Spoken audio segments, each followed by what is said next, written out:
And I said, all right, after I got done talking, I said, all right, who wants me to dunk on him? And I pointed right at him because I knew he was the dog in the bunch, you know. He just kind of giggled. Yeah, well, Coach doesn't know this, but I was in the cafeteria trying to recruit one of his players to come over and play football. I don't know who he was, but he was big and he was walking around. I was like, can you kick set? How badly were your feet on the sideline wanting that seventh-year-old? Oh yeah, I mean, I was fired up. Hey, but I tell you what, give me your badge. I was.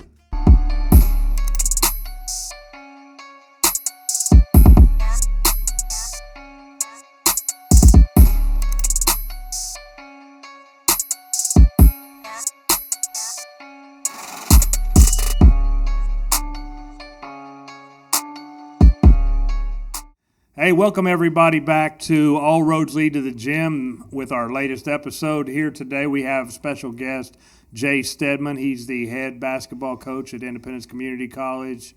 We're going to talk to him a little bit about the team this year, the team last year, and the difference of what we see. I went to a practice and got a glimpse of what we got going on this year, so we'll talk a little bit about that. But first and foremost, this is All Roads Lead to the Gym.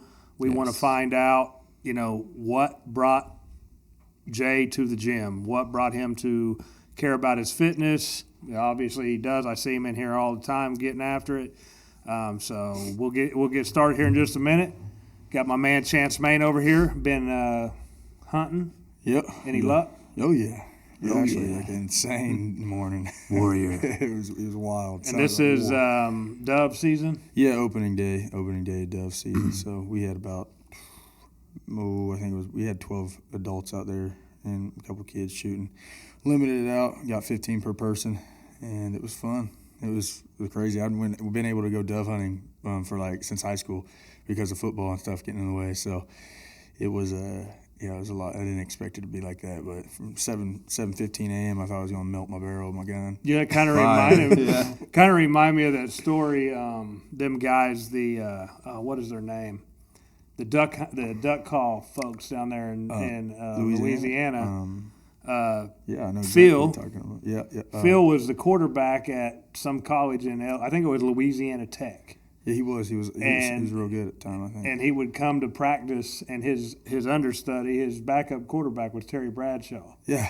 And he would come. They said he would come to practice and have like dead squirrels, multitasker. And the reason that he didn't continue his football career is because he loved hunting so much. So we're glad you chose football over hunting for at least 7 years. I know. I'm switching over to hunting heavy now. Okay, coaching, do a little coaching. Little coaching. Little coaching. Otto, what's up with you, man? Not much, man. See Same you, stuff. Got your new stereo in your car banging? Yep. And I love the fans, but I deleted social media, so I'm just been on this. Just recently? Yeah, I don't got nothing. Yeah. Oh, I have Snapchat. Okay. That's it. But I'm just trying to, be more involved with what I'm involved with. You know what I mean? Like more involved with the gym. More present. Yeah, and just not distracted. And I realize I have a lot more hours in the day, dude. Not scrolling. Yep. Yeah.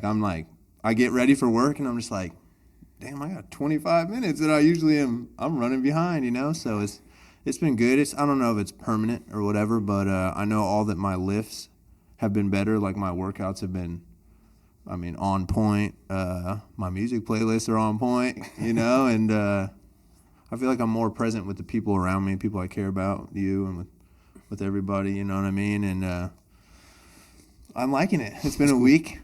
I'm liking it.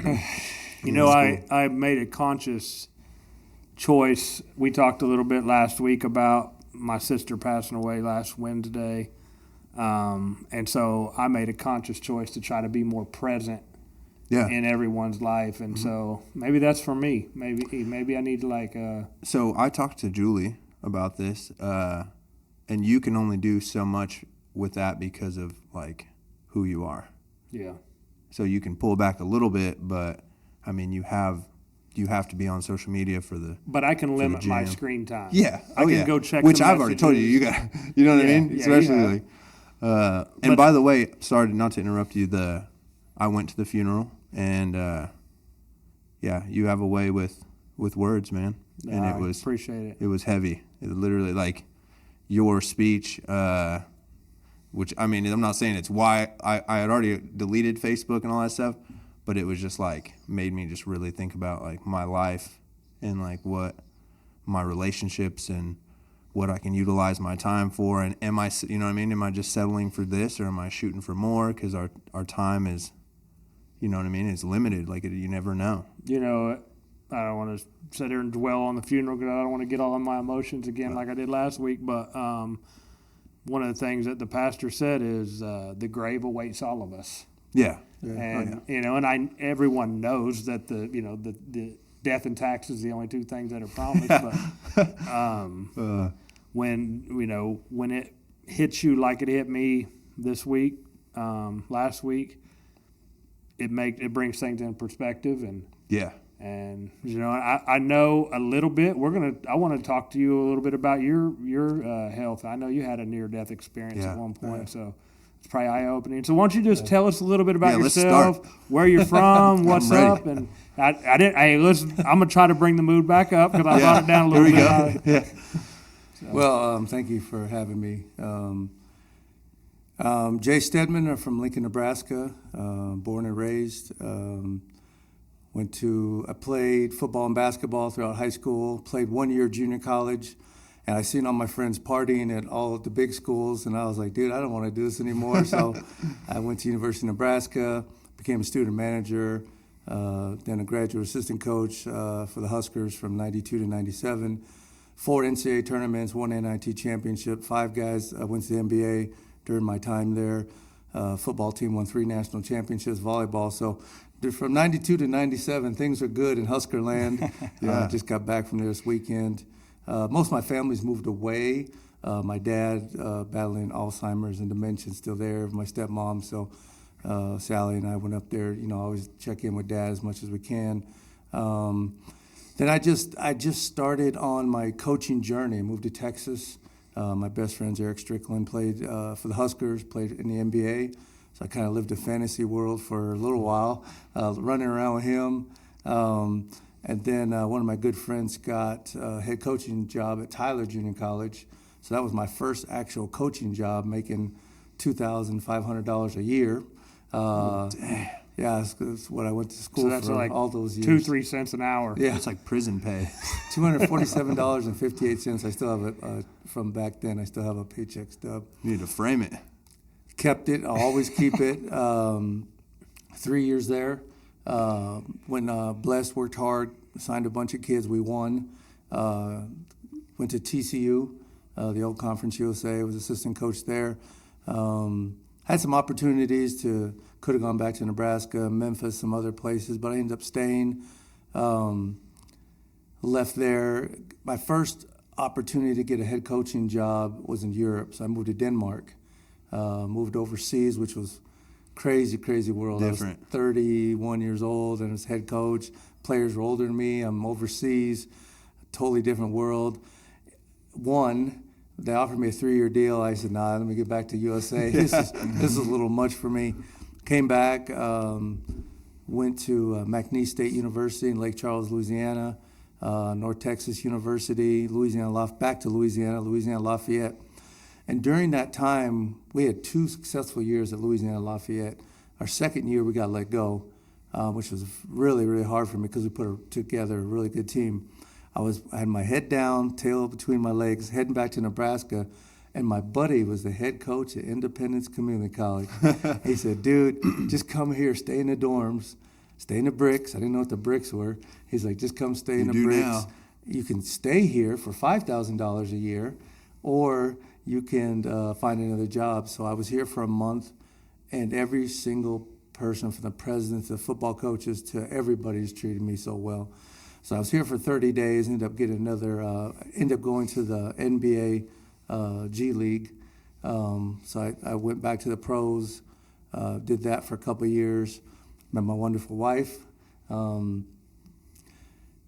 Had some health issues. Then I noticed that I was a big guy. I was 100 pounds heavier than I am now, eating tamales and all my wonderful stuff I'm not supposed to be eating, and drinking and spice foods, and had some heart issues. So I went back to Nebraska, spent a year there coaching and kind of figure out what was wrong with me. Got a job in Phoenix, Arizona, was there for a year, and then got hired back where we were from in the Valley at University of Texas, Rio Grande Valley, where I stayed 7 years. Really, really loved it down there, but again, just kind of out of shape, just not myself. Things were going wrong. Ended up, my appendix burst. I'm stubborn. I did not want to go see the doctor, so Yeah. go I'm see the same doctor. way. Yeah. Lost my gallbladder, lost 20 feet of intestine. Actually, I think once, if not twice, flatlined. I think one time was for a couple minutes. They told Sally 2 or 3 times that literally he's a vegetable. You know, do not resuscitate a DNR. They told her basically 2 or 3 times he's not going to make it. By the grace of God, fought through that. I don't remember any of it. I think she said at one time I was 400 pounds. Just the stuff. But being that big, I kind of ate myself down. I kind of did all these surgeries. I think I had 7 surgeries. I did have a final 8th surgery. And walked out of the hospital at 228 pounds. 4 months later, I was in a coma for I think a month and a half. I don't remember much of it. I remember looking in the mirror and seeing my gray beard, my face. Yeah, a different and just, person. You know, I was basically cut open like a lobster for. So do you think it was you were just immersed in your work, recruiting and coaching, and you just not wanting to take care of yourself? Yeah, you know, because I'd walk, but then I'm not a drug guy or alcohol guy, but I was a food guy. So I'd go to McDonald's, Burger King, and then I'd go home and eat whatever Sally cooked. And, you know, I was just a big Just stress. for everybody at home watching, we keep looking back there because his beautiful wife Sally sitting back there listening. Who also works. She also works here at Indy Fitness. That's our connect. That's how we get big names like, you know, Jay Stedman, that's Chance, and you know, that's how we get those folks because they're connected to the gym one way or another. So, you've been coaching since 1 year community college, then you went to start coaching part time. I mean, like as a student. So been at community college, NAI. I've been at 7 Division I's. I've worked for 2 NBA teams, and I've been a head coach in Europe. Damn. So, wow. And then, you know, you get when you were sick, you were in Nebraska then? I was down the first time I got sick, yes, I was in Nebraska. And then the time I was really sick, I was back down in South Texas at the University of Texas, Rio Grande Valley. I was a head coach. Associate head coach. And we had taken a team, kind of like I had to do here, from last, and I built it up to first. My boss had a form of cancer, and he got COVID also during that COVID year, just got sick, and he passed away. So it was awful. We were in first place. You know, they canceled the season the first year. The second year, it was just all messed up. It was just, you know, people talk about all these things that happened during those 1 or 2 years, but yeah, you know, you go through all that stuff, your mind, body, and soul, you know, whether you believe in the COVID or whatever, things happened, and it was just a rough 2 years. So yeah, the stress, you know, myself getting sick, my boss getting sick, just a lot of things were just really, really heavy. But by the grace of God, I'm here. People don't know. You go to the hospital, you're in there for how long is it, 4 months or so? Yeah, I think it was there, 4 months. So 4 months in the hospital, you come out, you get a second chance at life. Like, did your mentality change after that? You know, at first, because like the pastor wanted to give me a testimony right after it happened, and I think I can talk more about it now, what you went through then, because a lot of it I don't remember. Like, it was January 1st, and I woke up, it was April. Like, I literally don't remember. You remember some of the pain and some of the weird dreams, or, you know, I definitely don't want to scare people. I know there's an angel of death. That I know. That I can say flat out without unequivocally, like, making things up. So I do know that, I think what Sally said, I did flatline. Like, I know there's things that happen in life. When they say stop and smell the roses, I don't think right away, but I do now. I know I work as hard, but I think I work smarter. More self-care. Yeah. I know not to eat that plate of food. I know not to do those certain things. We were talking about social media earlier. I always gone to church or never been like a scripture guy, but for whatever reason, that's just something that's like, this second go around while I'm here, I'm just gonna post a daily, something positive. I take it off Twitter. It's not like I do it myself, but I post things. I do it for my team. I do it for Facebook and stuff. But the response I've had from the people that messaged me, from like high school people to, man, I just kind of share some things with you. It's just kind of like, wow, it's pretty cool. So a lot of dialogue with a lot of people who I didn't think I'd have. I was so consumed in coaching, kind of just blinders on, and now I kind of try to care about more people, because it was about winning and losing. Mm-hmm. Coaching was just about getting players, win now. But I know I actually have to care. I actually have to care about these young men. And I don't think I did when I was young, but I definitely do now a lot more. So we talked a little bit about that with Chance, with not being a player anymore and being a coach, and now you're not responsible for just yourself, but you're responsible for everybody, the whole army of young men. Yeah, and that's kind of as I'm sitting here listening to you talk and things, and with just me being a first year coach and just playing, coaching my first game this last weekend. I'm sitting here thinking, listening to your story, and I know how much it takes to just coach in one area, and you're talking about coaching in all these different areas. And I was sitting here thinking, I don't know really how to word it, but just your whole journey and everything with your passion in coaching, what really just keeps you going in coaching, in the coaching career? Because, I mean, from other people, would look at that and be like, all that moving and not knowing of where I'm going to be next year, or if I'm going to be here. I mean, does that ever wear on you? I think ever since I was younger, I always wanted to be a college coach. Mm-hmm. I was fascinated with the recruiting. I'm from Lincoln, Nebraska, and we get these big dudes from Alabama and Texas and all over the place. And we get our Nebraska kids too. And I was fascinated how that process worked, and me selling. And Coach Nee would let me I was younger, so I got to take the guys to parties or out to eat or meet girls or whatever. But I really worked hard at the things that were positive about Lincoln, Nebraska. Like, what would it take for this guy to beat out, we weren't beating out Kansas, but maybe Kansas State or Oklahoma, what would it take? So I was fascinated with that. And Coach told me, you're not going to be able to stay here. And that was a crusher, because I'm thinking, local guy, I'm going to be there the rest of my life. He said, you're going to have to move. And I know for a fact I moved over 20 times. I'm 53 years old, and I've been doing this for almost 30 years. I know I've moved to over 20 times.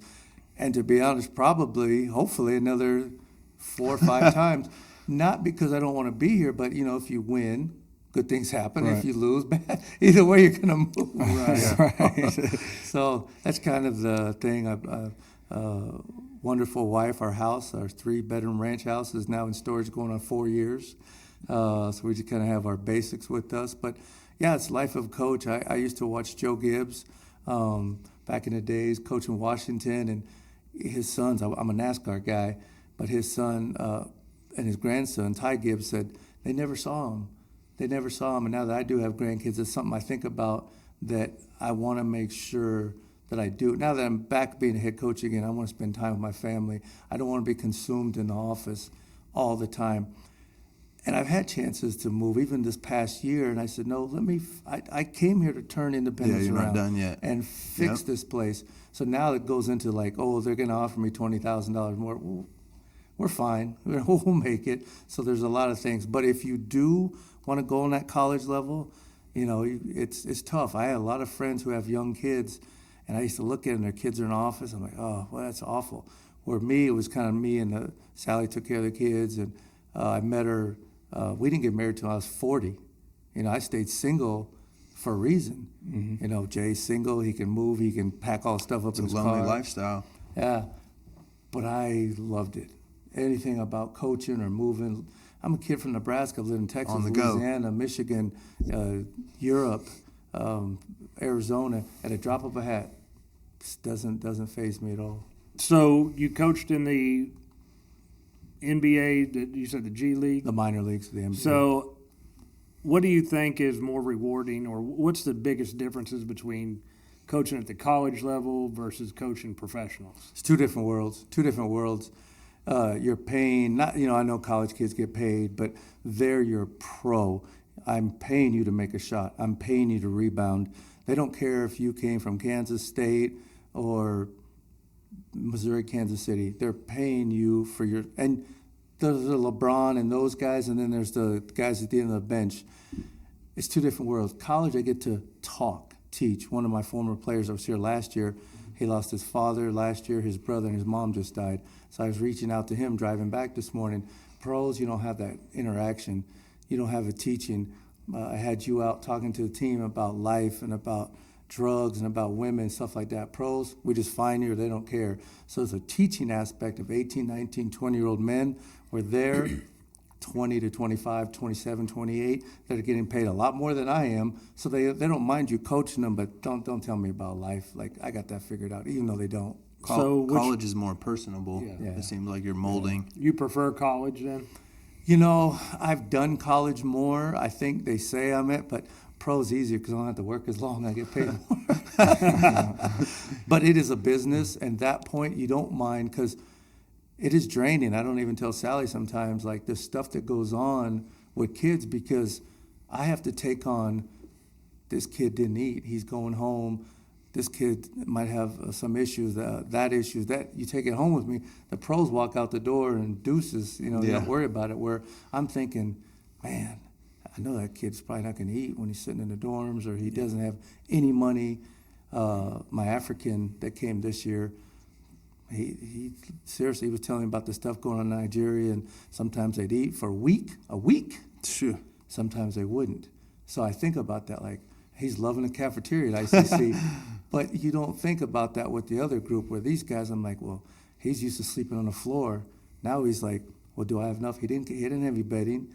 He has, when he comes to do laundry, he brings this little bag and his socks and underwear, whatever he has. Well, you put in perspective, like, he doesn't have any money to go to Walmart. So those things are always in the back of my mind. So that kid, though, from Nigeria, he's a baller. He's a baller. Yeah. Yeah. He's gonna. I don't want to say NBA, but he's gonna make a lot of money. He's gonna play for many years. He's gonna make. And I've been doing this a long time. I can say he has a chance. Yeah, he has a chance. I'm no basketball coach. Yeah. You saw some stuff? It took me about less than 5 minutes to realize who the ballers were. That kid, man. Big baller, small laundry bag. He doesn't even have to jump very high to dunk it either. I mean, Yeah. like it's nothing. Like, That's yeah. cool. In fact, when I talked to him, and I said, all right, after I got done talking, I said, all right, who wants me to dunk on him? And I pointed right at him because I knew he was the dog in the bunch. He just kind of giggled like, hey, does he speak English well? Yeah, I didn't talk to him. He does. That's he really, cool, man. really enjoyed yoga, and actually is looking forward to coming back and doing the yoga class here. So shout out to JC. Thank you for the yoga. She did a great job. We'll be coming back and following up, doing another session. That means you too. Oh, yeah. I'm there, too. I get in there. So let's talk a little bit about last year. You get here kind of late in the recruiting season. Yeah. Really late, actually, right? School had started, so, the team was kind of here. That's happens. What was bad the year before, I won 40 games coming off a championship, then come here, and it's like, oh, man. But those things are going to happen. We won one game. Probably the worst record ever in ICC, so I apologize for that. 20 out of the 30 we were in there, lost by 7, 8, 9, 10 points. 10 of them we got blown out. The Jayhawk Conference is unbelievable. Barton won the championship. We had 6 teams in the final 8. 8 of our 12 were ranked during the season, kicking our butts every night. But so the college basketball mecca in junior college is here. Unfortunately, we had to run to it. And I had some really good guys. They just weren't very good players. So at the end of the season, we had to clean house, and we worked really hard. I know a lot of people are excited about this year, but from the time we got here, we started first in Kansas, because absolute joke, there was no Kansas kids. So we have 4 on the roster now, and that'll continue to grow. And then I went next door to Oklahoma, and I got 6 from Oklahoma. So there was a kid from Wichita, I believe. I have 2 from Wichita. And he's a shooter, right? Yeah. Mikey Brand, he's good. Top 20 player in the state. Point guard, Tayshawn Williams, call him Noodle. He was top 20 player in the state. and then 2 Kansas City kids that are really good too. So definitely, and we're moving on next year, 25 class doing the same thing, building, because you can't have any. Who are you going to cheer for? You know, and I've been to Independence, I've been to Parsons, I've been to, no disrespect to the other coaches, but some of these coaches were like, we haven't seen Independence in 10, 15 years.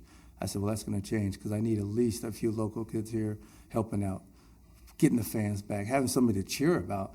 I mean, yeah, it's nice you got the guys from Nigeria, but what about the guys from Topeka or Wichita or Independence? Or I got a 6'9" kid at Riverton. I'm begging for him to come.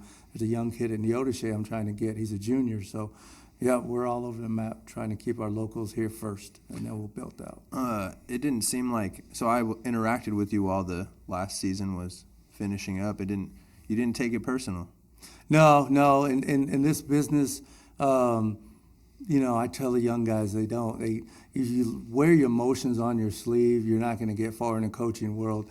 You got to stay even keel. My former boss, he's now at the Detroit Pistons. He used to say, "Stay present," meaning stay in the moment. Don't get too high, don't get too low. And if they see it, they're going to react the way you do. Yeah. So I always we had a good practice, all right, because tomorrow night we won today. Tomorrow you don't know what's going to happen. So stay present. Good things are going to happen. If you work hard, you treat people right, good things are going to happen. I truly believe that. I live by that. So, yeah, just even keel, stay present, carpe diem, whatever you want to say. Seize today. Don't worry about tomorrow. And if today sucked, don't worry about it. You know, just go on to tomorrow. It can get better. I like it. That's years of experience coming from you. I can tell you've been a coach for a really long time. Yeah, just the way you're talking. Yeah, and that's really cool. I mean, I'm looking up to that big time, and just rewind a little bit. You talked about some of your guys maybe needing some things. I'm also working with some churches and things, and we may get some donations, and maybe I can work with you guys if we get any overspill. Yeah, and absolutely work together because I mean it's community. Yeah, you know. Do they have any like 46-inch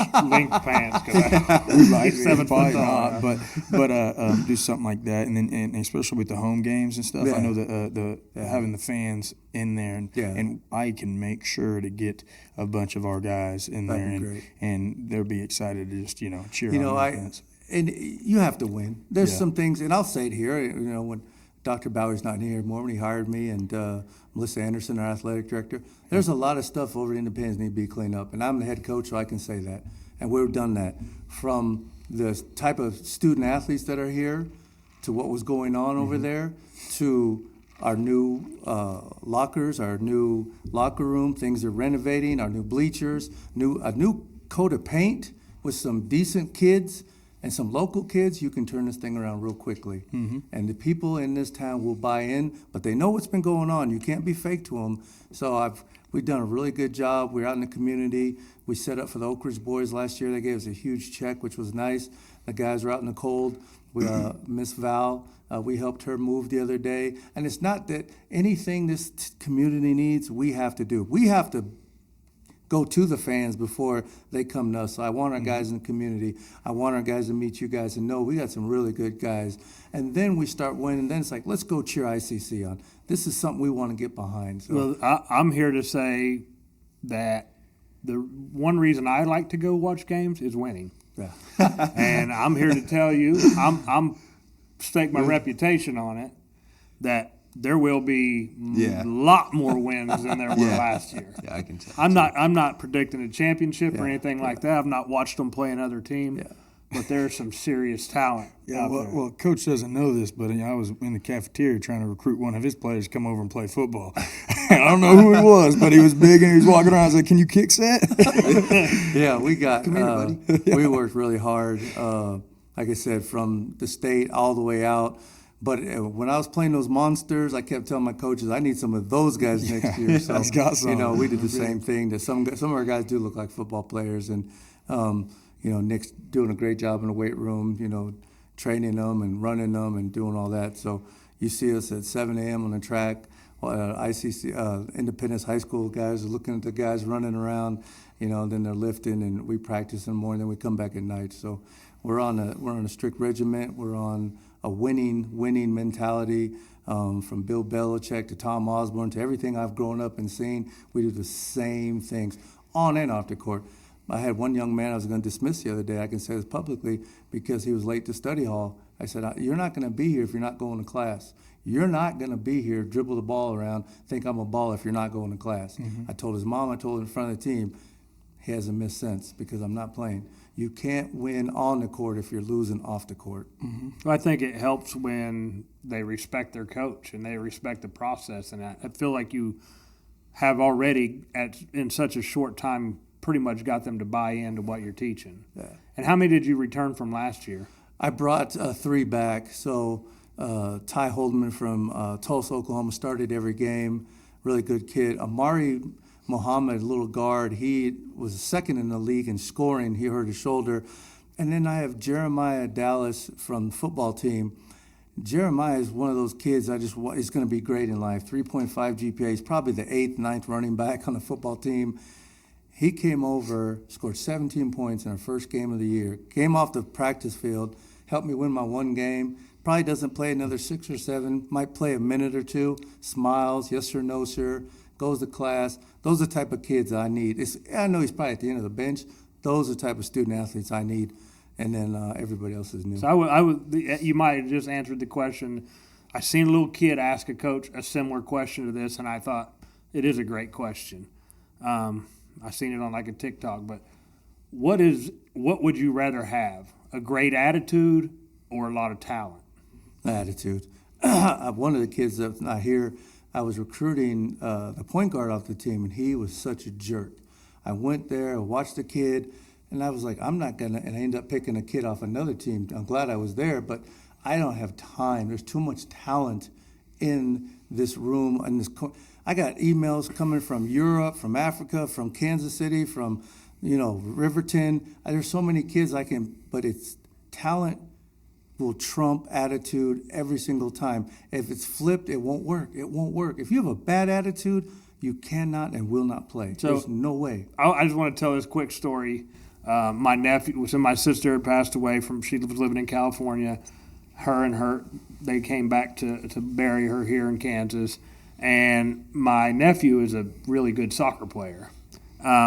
We've had Brooke Lampy, former professional soccer player, trying out for the Team USA Rugby this next week. Yeah, she leaves tomorrow. I asked her because I know that she knows.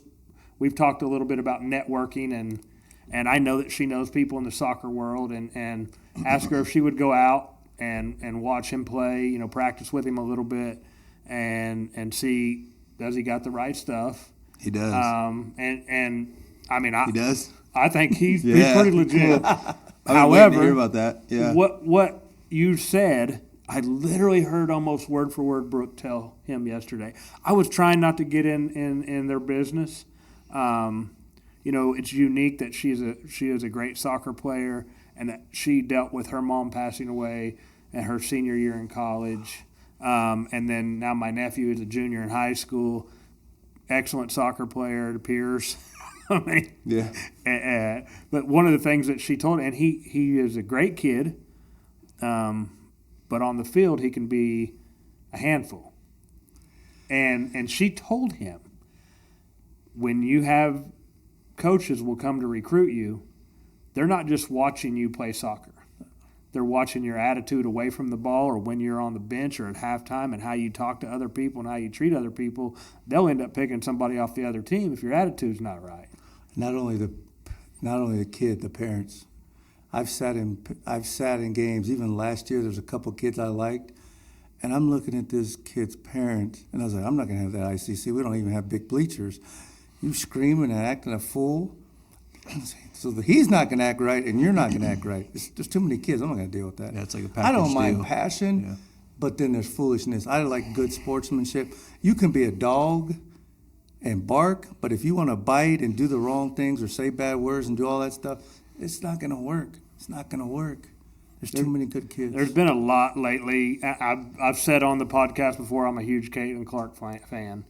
When she sits in the interview or in the press conferences, she's like, we just didn't have the right stuff today. I missed a few passes. Yeah. But then when she goes on on the court No. and somebody puts an elbow at her, she's just like, okay, Yeah. okay, Yeah. get ready. I'm shooting from the logo. Here we go. But those are the great ones. She's the great one. They understand you can play that way and do those things, and then in front of the camera, in front of the children, in front of the spotlight, conduct yourself in the right Versatile. way. Yeah. Is that the right word? And Versatile. that's why she gets $20 million from Nike. That's why she's going to get $20 million from Subway. She's going to be the highest paid female ever. She knows how to conduct herself. But yeah, she doesn't hold back on the court, but she does things the right way. Let's have the age-old conversation. Give me your top 3 NBA players all time. Give me top 5. My top 5 is easy. So I know you guys want to go. So at the point guard is Oscar Robinson. He averages a triple-double as a guard. At the 2 is Michael Jordan. At the 3, I always go back, is Larry Bird. At the 4 is Boston Celtic great. I just lost him. Bill Russell. Bill Russell, and at the 5, Wilt Chamberlain. And I won't budge because I know Shaq and Kobe and all that, but I'm going off of what I saw and what I saw in film. Wilt, there's no. Wilt was doing things. They had to change the rules. Russell's got 16 championships on defense and offense. Bird, I don't see color. He couldn't miss a shot. Jordan's Jordan, and I love LeBron. And then you average. The only other Pistol Pete would have been right there, and a lot of people don't know who I'm talking about. Pistol Pete or Oscar. They averaged triple doubles back in the days without three-point lines. So, handling the ball, passing the ball as a true point guard. None of those tough, but those are I'm kind of old school, bringing it back. And you kind of did it a little different than everybody else. You laid out your team. That's a coach thing, right? I mean, my top 5 would, there might not even be a center in there. I'm not sure. But, I am a Kobe guy though. Like I have to go with Kobe over Michael even just. And hey, a lot of my people my age, we're relatively the same age. They're all about Michael, but.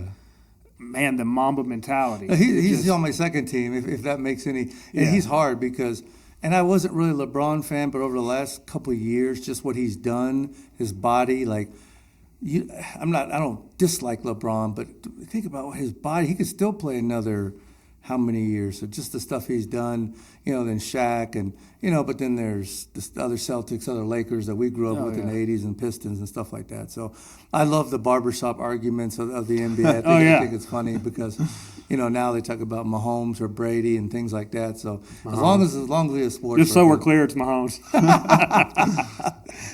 I mean, I think at such a young age, if Mahomes decided tomorrow he's done, he's Hall of Fame. Oh, yeah. And he's only been in the league, 7 years? Yeah. I mean, that's usually to get in the Hall of Fame, it's about longevity. Yeah. It's, it's not about what you did in 5 or 6 years, but what his resume is.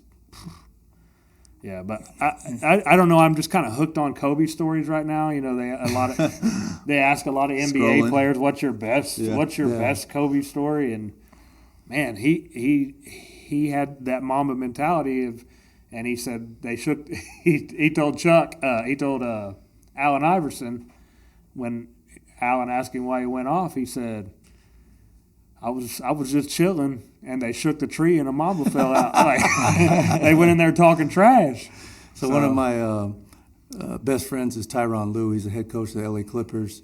We were at Nebraska at the same time, and he was on the bench. I know a lot of people think when AI stepped over him when Tyronn fell down. I don't know if you know who I'm talking about now, but he was on the Lakers team, and Tyronn's a decent player. I mean, he wasn't great, but he was a bench guy.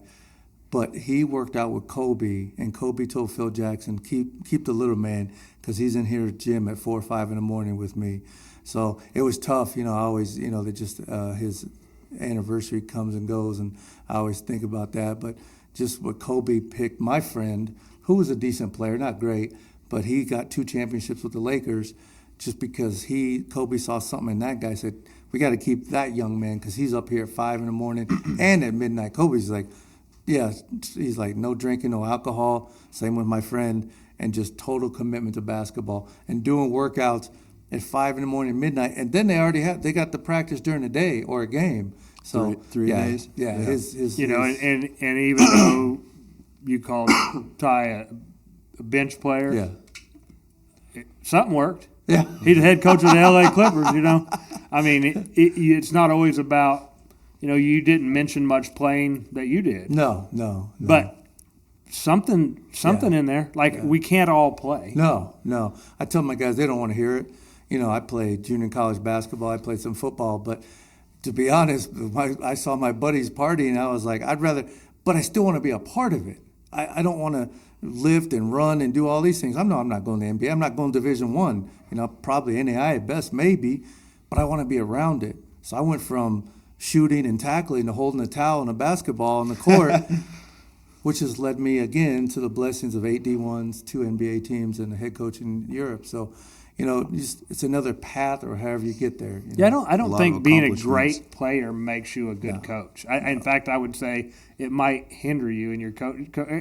Could you imagine Kobe or Michael? No. Well, Michael did kind of try to run a team when he was part owner, and then he played on the Wizards when he was older, and it's like it just didn't work out because you want everyone to be as great as you, and if they don't work as hard as you, then you don't want them. All my Husker friends that played, or any of my NBA friends I know, and I'll tell them, they're terrible parents. They're terrible coaches as parents. Or they're awful. And I tell them to their face because they're not going to be you.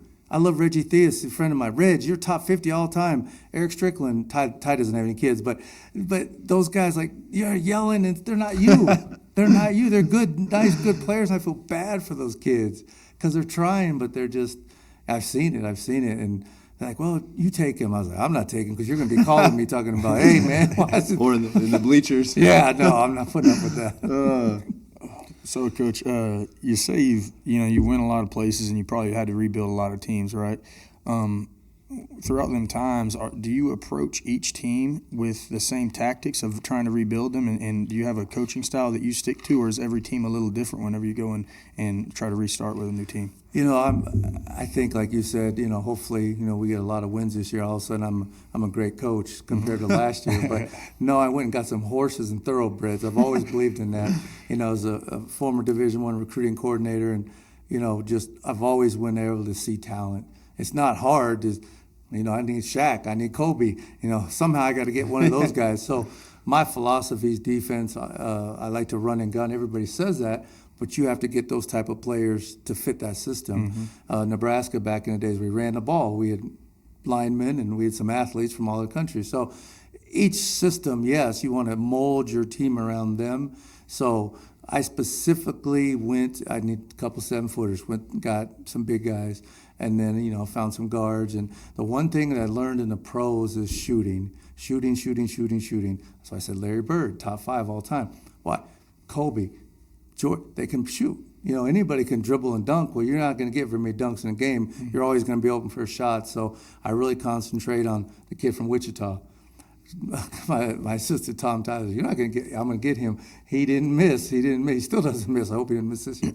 But specific roles for people. So, yeah, I do have a system, but mainly just go out to get the best players I can. Right. Still run the same system, but it's all about the players because I just copy plays from everybody else. It's not like I make anything up. Was recruiting something that you came into the coaching world and just kind of had, or was that something that you had to build over time to get good at? I watched, I was 20, 21. I was sitting in Coach Williams or Coach Nee's office, and I saw him. It's old school. We used to write notes, and we'd have these scouting things, and you'd see this guy named Otto down in Seattle, Washington. He's 6'9". You're like, okay, let's try to get him. And then you call and look at film, and it was just baffling me. These wonders, probably how people like math or science or want to be a lawyer, where me, getting those players, again, being from Lincoln and seeing our football team getting the Brooke Behringers and Tommy Frazier's and those guys, it just amazed me how that was done. And so I just, once I got a part of it, and Coach Nee let me actually pick them up from the airport. I picked up big dude from the South. I can't believe I remember everybody's name. We lost him. Big old country boy from Alabama. He came here, and it snowed, and so I picked him up in Omaha, Nebraska. He said, Coach, get out. Let me out of the car. And I'm looking at this dude. He gets out and he's playing with the snow. He'd never seen snow before. And he's flicking it in the air and he's rubbing it. Oh, that's beautiful. Just things That's like that. beautiful. You're like, dude, get in the car, it's snow. But he's never seen it before. Right. Now we lost him at UAB. I think they paid him. But stories like that. And then we got kids from all over the country. We got guys from overseas. That was always amazing to me, meeting people from overseas. different walks of yeah. life and stuff. Again, I'm from Lincoln, Nebraska, so I'm like, oh, this is cool. So I was just hooked. I was just hooked from day one in recruiting. How does a coach recruit someone from Nigeria? Contacts, years. I got just people I've dealt with, their services or people trying to help these kids. So they're just, a guy called me up and he said, what do you need? And he's like, I need everything. I need a big guy. And I dealt with them before, good relationships. And that's the other thing. Those kids have graduated. There's only one kid in my 25 years that hasn't graduated. I told the team that. There won't be two. And that kid, for different reasons, didn't graduate. But those things take you far in this business and world. I'm entrusting my player with you. I know, and most people don't care about wins and losses. They'll take care of themselves. But he's going to be safe and independent. He's going to graduate. They're going to win some games. He's going to go on to a 4-year institution. All those things matter in recruiting. And you do a follow-up thank you, follow up with this, follow up with that. And it kind of regenerates itself year after year. Like you just don't really have to work. But you maintain, I don't brag, and that black phone sitting over there's 4,000 contacts. And people say, it's just the years and years and years of people. And now I'm old. Now my players are here that played for me a long time ago, and they have kids and they have contacts. So it's a special. And they love Mama Stead. They love Sally. They love my wife. She's tough on them, but she cooks and cleans and takes care of them. I remember not too long ago we talked about Bill Juby. Yeah. And, he's in his 80s. Yeah. If he would have had a cell phone back in the day, boy, if you could get a hold of his little book that I'm sure he kept all those contacts in, man, he knew some people. And even somebody as important as Bill Juby to this program, this town, this community, to this college, that, yes, I know they won national championships in the 70s and 80s, and Bill was here. But his heart, soul, and passion for Independence, Kansas, to still comes in my office to this day. Coach, who do we got? What are we going to do this year? Stuff like that means a lot. So I'm feeding off his energy. He's 30-some years older than me, talking about what happened in the 70s and 80s. So I have that responsibility. I have his book that he wrote about independence on my desk as a reminder. That's my why. Like, it's not only me and my family, and this town, this community deserves and wants that back, and that's what drives me. Mm-hmm. That's awesome. I mean, just hearing you talk, I'm getting excited over here. Yeah, just me because too. I know now, like those boys don't understand, or maybe they do, how great a coach they got and great a leader they have leading them through this year. And that's awesome to know that that's not only Coach Donnerson over there. He's a great. Oh, excuse me. He's a great. Marco will be editing. I know, yeah. Like, He's damn it. he's a great guy, great coach, and everything. And then on the other side on basketball, you got the same thing going on. It's a family atmosphere. I deal with Keith and the other coaches too. But, that's the one thing, because Keith said, he's like, what do you think, Stead? I said, well, I hear what's gone on here, even before Last Chance U and stuff like that. And I know how the community feels. And you got some really, really good kids on both teams. We've had some knuckleheads. Sure. So we collectively need to clean this up here.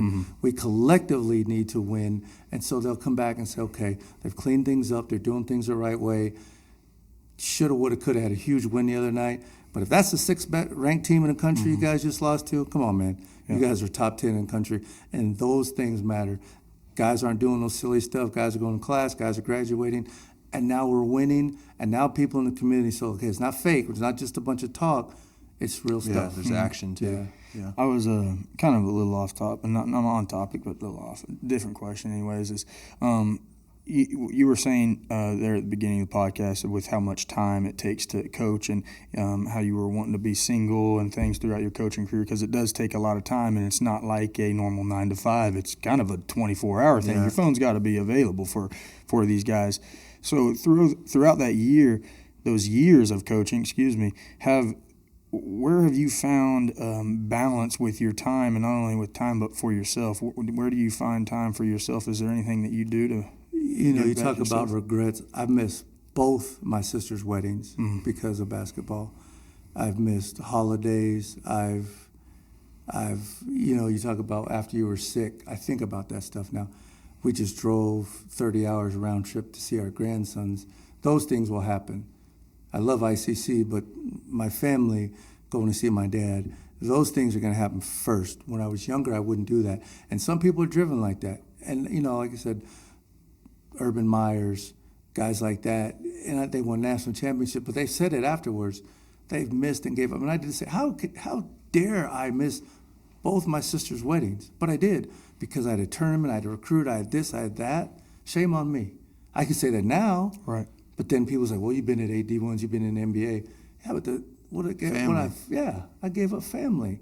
So there's definite sacrifice. At 53, I talk different than 33 and 43. But at 23, 33, 43, I'd be like, nah, I'm going to wherever. So that definitely changes. And my staff right now, go.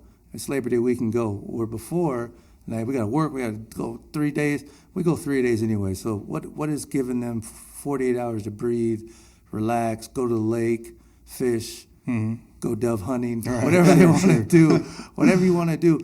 That's me now, post being sick, post seeing things. I have, told my family many times when I, in 2016, when I talked about, I got really, my blood numbers were bad, like extremely bad.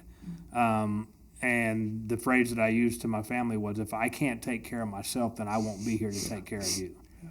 And so you had to take care of yourself, number one, or you're not going to be able to take care of Sally and your grandkids and your dad and everyone else. Yeah. I literally haven't had a honeymoon either. Sally from the cheap seats haven't had a honeymoon. I've seen firsthand your guys' schedule, just both yours and Sally's together, and what you guys got going on, and she works the 2 jobs like me, and then you're doing this and that, and then you still fit in the family stuff. It's 6 impressive. 6 a.m. to 8 p.m. every day, all day. That's not with traveling to a game, playing, and coming back, because we play everybody. We have 24 conference games, going out to Seward, going out to Northwest Tech, getting back at 2, 3 in the morning. Melissa knows she wants me to stay in a hotel. I'm trying to save money, and I come back. But I don't know any different. We had to do the podcast last week without Chance because he got in from the football game in Texas early in the morning. 5:30. 5:30. Drove all night. Yeah. He texted me, said, "Hey, what time are we shooting?" I said noon. He said, I'm gonna try to be there. I'm just gonna stay up. I'm gonna stay up about 9:30, 10 o'clock. He's like, can't do it. Could you find someone to fill in? We had to go back in later that day, and I was like, I'm just showered. I'm sitting on my bed. I'm wanting to go to this podcast. So I'm looking. I'm like, I can't let my boys down. I got to take a 3-hour nap or something. Just so you know, I don't know if you've had a chance to listen to it yet, but you missed out. I just started to watch a little bit of it. It looked like you had some funny guy. Oh man, he was good. Yeah. So I had a question. So that was your first game, as you as a coach. Oh yeah. Was it emotional? Was it? It had to be exciting. Oh, like my God. First of all, I'm driving up from South Texas, and she's gonna hit me because I'm looking at my phone. I'm trying to look up. She told me, yeah. So I'm watching. I don't watch a whole game. I watched every single play. I wanted to kill the announcers. I couldn't stand them. Yeah. That was one of the best games I've seen, and I wanted to pull off. I was far away, but I just kept driving. Man, you guys did a heck of a job. I know we didn't win, but that was awesome. First game as coaching, and normally I'm used to the game time routine. I'm used to the stuff. I've been around it for 7 years now, and going on 8, I guess, with this one. And I know the routine. I know everything. So, but I came out of a Power 5, so I had to remember what it was like to do JUCO pregame and all that stuff. It looks a lot different in the locker room. Let me put it that way. I mean, we're in there putting stickers on our helmets pregame, and normally that's done. That's already taken care of. Yeah. So I said, guys, enjoy customizing your helmets because this will be the last time you ever have to do it if you go anywhere else. Yeah. And I was cool, calm. I didn't really know what to expect, but I knew what to expect at the same time. And then I wasn't nervous at anything. And game started, and then I'm looking and I'm realizing that, all right, we just got kicked off. Okay, defense is taken, and then I'm like, oh. I got nervous. I got nervous out of nowhere because now I'm not playing. Now I got to manage these guys. I got to know when to sub them. I got to be watching. I can't just watch the game. I have to watch my guys, and I have to watch the offensive linemen, and I have to try to help these guys go in, get to the QB, and in a different form than it was just me out there. Normally I'm coming to the sideline. I'm getting the advice from the coach, so I don't have to worry about that. And now I'm there, you know, and it took me about, I'm not going to lie, it took me about 6 minutes into the first quarter to kind of just calm down, adjust the situation, and then we started rolling. And my guys, they listened really well. I felt like I rolled them pretty good. I think some guys were a little bit more out of shape than they thought they were going to be, and I know some of those guys have never been so tired in their life because I could tell. But I tell you one thing that really excites me is, you know, I've got a pretty good IQ about football and stuff. I could obviously grow in a lot of places, and I know that. And from you're that going first, to. yeah, and, You're and from going that to. first game, it allowed me to show me where I do need to make improvements. But overall, we did good, and one thing I'm very confident in is I will have my guys play hard because I have a way of expressing it in a way and to really get it across to them, and not just in a way that they don't take it, because I played in it last year and I know everything that they're going through and how they're feeling, so I can just relate and I can give them that kind of lead way of, you know, let's go, and I looked them all in the eye at the sideline when they're dead tired and we just fumble the ball, we got to go out there and get a stop. I said, let's go do it. You know, I mean, let's just win this game. It's on you guys. I told you it was going to be on you. I looked them all in the eye. I said, can you do this? And not one of them even blinked an eye. Like, yeah. And that's exciting because like it's hard to find guys, especially at the JUCO level, that will just go. And they did that. And I'm not 100% sure, but last year I don't believe D-line had a sack one. No. We had 9 that game, and I think 8 That's a within the season. defensive line. So That's a whole season. yeah, and we got guys that can go, but because they turn it on, I've been telling them. I said, listen, guys, if we play the basic fundamentals of football, and we have, you know, we strike with our hands, we keep pad leverage, and we run our feet, and you play hard and you fly around, you will win football games, especially at the JUCO level. Because a lot of guys, I've been watching a lot of film, it almost looks slow-mo whenever you're up at a Power 5 or, you know, G5 or any other universities. Everything kind of, if you watch film, everything's flying around, moving fast. Here, it kind of looks like it'll all be sluggish. One guy will speed up, another guy will speed up, and it's, you know, you get flashes of speed. And that's where I was like, man, if we can all be flying around, we're going to win games. And I think defense had 5 turnovers, you know, and it normally takes 3 to win a football game with 9 sacks and other stuff. I'm like, So- it still eats me up.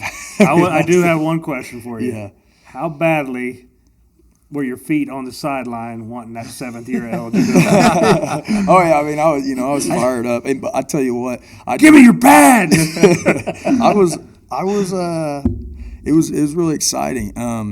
I was very passionate on the sideline. I was jumping, I was yelling, and I never thought I'd be so excited to see people make plays that I met just a month and a half, maybe 2 months ago max. And I like Chris Moore, he's one of the defensive linemen. He last year, second game in, I believe he had tore his ACL, broke his something in his foot and had drop foot. I mean, the whole leg went down. He's been out and couldn't start practicing until game week. And he played a lot that game. And not only did he play a lot, he did really good. He got a lot of QB hurries. And he also caught a pick and ran it for a ways. And you might have seen that. And he ended up getting tackled there. But it's amazing that he's even being able to play football with everything he's had to go through.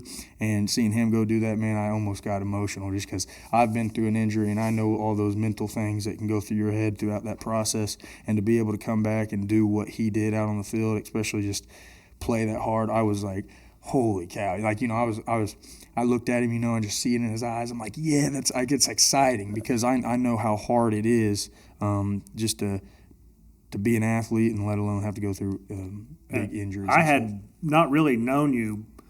We kind of started a relationship when you came back with that shoulder injury. Yeah. And so I watched you work your way through that. Yeah. And get back into benching over 400 pounds again. Yeah. So I mean, it's possible. Right. Oh yeah, it is. It's You just got to put in the hard work. yeah, consistency, and then not stopping, in the dark. They always got to see the light at the tunnel, but sometimes you can't. Yeah. But you can't stop because then you just be in the dark. So you got to keep going. And I tell my guys that a lot of times. And yeah, I mean it's hard, but like you were saying, I was super excited about the game and just to see those guys fly around and want it as much. Now we got to be a little bit more durable. I think we're kind of. We're feeling, I'm like, come on, guys. Like, it's going to be like that. It's just how it's going to be. So it sounds like the future for ICC football and basketball Yeah. are looking really strong. Yeah. I think the town's got a lot to look forward to this year when it comes to sports. Oh, yeah. Yeah. If we're kind of getting close to wrapping it up, I wanted to ask you, Coach, for a guy that has coached and been at as many levels as you had, it's not football, but it's coaching, and you've done a lot of things. What advice would you have for a guy like me just coming in his first year and then possibly looking at years to come? What game do you have for him? The thing that you have over a lot of people is you played. Mm-hmm. You just talked about the darkness. You talked about overcoming injury. One thing that I learned after I was sick, I lost my boss, COVID or whatever happened, mental illness is alive, and you just expressed it beautifully. When you talk like that, you're going to reach so many guys because, you're playing in a macho sport. I played football too and basketball. We want them to rip people's heads off, dunk on them, this and that. But they may have an injury. They may have something going on at home. So that part you have already inside. And just you speaking, I was like, wow, you have a gift. Use that gift for that lineman. You said you got emotional. Let those guys see it. You can still, but then you can also know, hey, man, it's okay, man. Come to my office. I can tell something's wrong. That's something that I've kind of grown into that I wasn't when I was younger now, because it's okay not to be okay. Mm-hmm. As long as you can figure out how to get back to okay. Mm-hmm. And that takes time, that takes love, that takes ownership, that takes you going through something. I went through something, you've been through stuff, so it's not fake. And they see that. To get to the NFL is extremely hard. If you want to do that route, you can do it. To get to Power 5 is extremely hard. If you want to, you can. I tell some of my guys that are junior college or smaller school, stay. Because each time you go up, it turns business. It's less personal. Yeah, it's more money, and everybody, Jay's at no. It's a business. Down here, it's hands-on. You can put your arms around these guys up there. They're like, yeah. So kind of find your niche. I've done it all, so I kind of bounced around, which is probably a good thing, maybe a bad thing. Maybe it hurt me from being a head coach at another level. But I didn't want to be a head coach for 20-some years. I was okay being an assistant, making pretty good money. I didn't like, some guys want to be a head coach. Maybe that's what you want to do one day. Go that route. Maybe NFL's your route. Maybe Power 5's your route. Maybe Division II. Maybe independence. So as you're going, embrace this year, embrace this team, win, learn. You got a great boss, as you know. And then self-evaluate yourself, meet people, go to coaching clinics, recruit, check all your boxes. Your resume this year should go like this. Each year. And then when you present it, you're like, wow, I did all that stuff. And like I said, maybe you don't want to move. Maybe you don't want to do all the things. Or Pitt State is it. Or Kansas State has an opening. Anything you can do and will do. But take your time, evaluate things, and never, ever look back. If you go forward. Mm-hmm. The grass, if you say, the grass isn't green already. Well, it is. I just watered it. I fertilized it. Or take care of your own and stay home. All right. But on you, pray about it. If you have family and girls, stuff like that, involve them. I can't do anything now without this, my better half, because I'll get in trouble. There you go. That's some really great advice, and a lot of that advice applies to just life. Yeah. Not necessarily coaching. Yeah. I'm not going to be coaching anything anytime soon, but I listen to those things that you said. And I when you talked about showing the kids, letting them see your emotion. That's what when we first started this podcast and we talked about what we wanted it to be. I want it to be real. Yeah. Real and genuine. If I'm crying on here, he's crying, I guarantee you those are real tears. Yeah. Yeah. That is not for the camera. No. You know, and it's on my mind heavy still, my sister. Yeah. It's only been it's not even been 2 weeks yet. But last week, you know, I didn't have to talk about my sister on here. But I asked my guests to come on here and be vulnerable. And how unfair is that if I just gloss over the fact that I'm feeling something? Yeah. Because, you know, we've all in this room been through, I mean, my man did 9 years in prison. Yeah. Right? He knows hardship. He knows struggle. And he's the realest dude I know. Yeah. That's why he's my best friend. I mean, for real. I don't want to be around fake people. No fake. No fake. He's the realest dude I know. And, you know, that means we'll always be, because we're nothing but real with each other. We've had it out. We've damn near had it out on this show. Look, the camera got shut off and we was going at it. But I don't care about that because it's real. It's real emotion. He was raw. And I know he's real. Yeah. Yeah. Oh yeah. I seen him at practice. I seen him down there. I was like, oh boy. So I love it. I think that's a good place, you know, kind of wrap it up here. Hey, I appreciate you coming on. Thank you. These are getting so much better because of all of it. Yeah, It's this is one of the beautiful. ones that could have been a 2-hour one easy. Yeah, I know. There's a lot. Whenever you have that much knowledge, you know, Tequila. you just talk forever. Hey, you never know what's going to happen in the future. We might just get in here, turn the camera on, and just talk until we're done talking. I like that style. Yeah. But you're also very good at. At some point, we got to call it. You know what I mean? You know, hey, I can't even get my kids to listen for an hour. So. Anyway, really appreciate you coming on. I might be interested in talking to some of your players. Sure. Love. Yeah. It'd be kind of cool to get some perspective of. I'll bring Nigerian. Oh man, We love him. It'd be an awesome story. Yeah, I would love to hear his story. The stuff they go through in life, we're just like, wow. We got first world problems. Yeah. He literally has third world problems. Literally. All right, so everybody, appreciate you. We'll see y'all next week. Adios.